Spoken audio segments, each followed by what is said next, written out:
कभी राह चलते किसी भीख मांगने वाले फकीर को गौर से देखा है?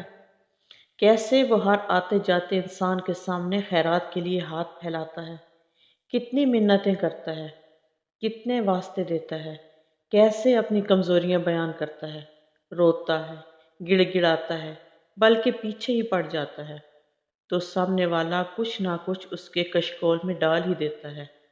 यही तो अदा है मांगने वाले की, कि जिससे देने वाले का दिल भी सीज जाए। हाँ, बिल्कुल ऐसे ही अपने रब से मांगा करो, आजिज़ी से, मोहब्बत से, रोते हुए, गिड़गिड़ाते हुए, अपनी कमज़ोरियाँ बताते हुए, उसकी तारीफ़ बयान करते हुए, मुसलसल मांगते रहो। जाने कब कौन सी अदा इस पाक ज़ात को पसंद आ जाए और वो कुन फरमा दे। वो रब्बुल आलमीन है। वो उन दरवाज़ों को भी खोल देता है जिन पर तुम दस्तक नहीं देते। फिर वो उन दरवाज़ों को क्यों नहीं खोलेगा जिन पर तुम्हारे मुसलसल दस्तक के निशान हैं। अल्लाह रब्बे करीम पर यकीन रखो, वो कभी भी तुम्हें नाउम्मीद नहीं होने देगा। तुम्हारी कोशिशें नाकाम हो सकती हैं, लेकिन अल्लाह पाक की ताकतें नहीं। मुकद्दर दुआओं का पाबंद है, दुआएं मुकद्दर की पाबंद नहीं होती। तब भी मांगो जब कबूलियत की कोई वजह बाकी ना रहे। सिर्फ अल्लाह ताला ही तो है जो दुखी दिल की खामोश सदाएं सुनता है। तो फिर तवक्कुल के साथ उसके सामने झोली फैलाए रखो, क्योंकि यकीन रखने वालों के लिए यकीन के मौज़े हैं। तुम्हें बनाने वाला तुम्हारी ज़रूरियात से कैसे बेखबर हो सकता है। तुम्हारी कहानी का मुसन्निफ अल्लाह पाक है, और उससे बेहतरीन मुसन्निफ और कौन हो सकता है।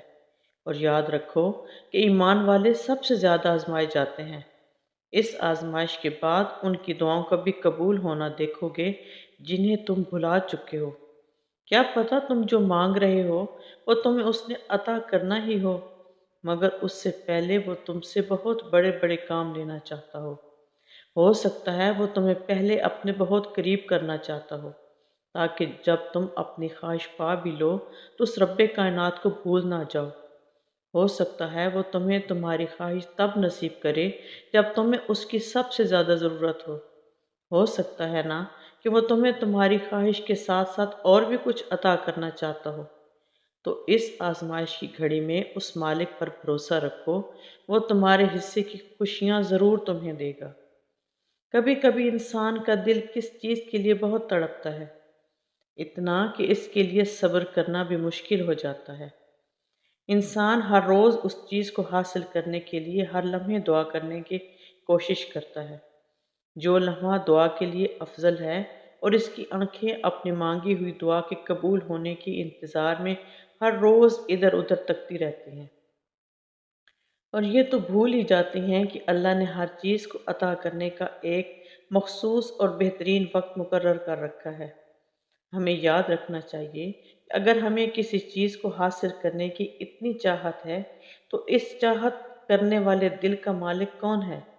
ये चाहत भी तो इसी रब ने दिल में डाली है, ताकि तुम इसके लिए दुआ कर सको, और वो तुम्हारी ख्वाहिश को बेहतरीन करके तुम्हें अता कर दे।